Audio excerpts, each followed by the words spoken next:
The format command in Splunk is used to prepare search results, so they can be used properly as input for subsearches.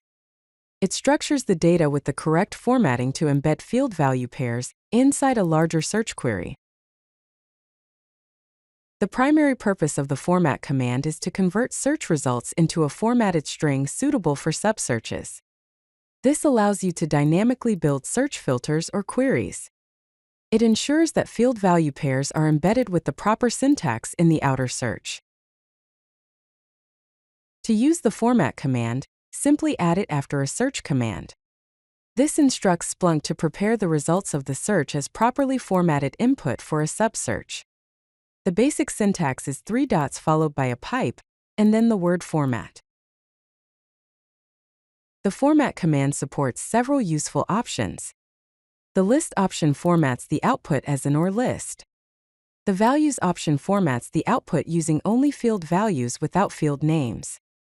The field option lets you specify a particular field to format. These options allow you to customize the output according to your needs.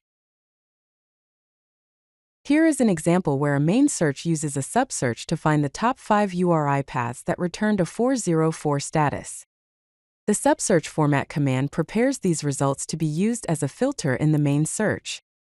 This approach helps to dynamically refine the main search based on the subsearch results. The output from the format command consists of the field and value pairs combined with the OR operator.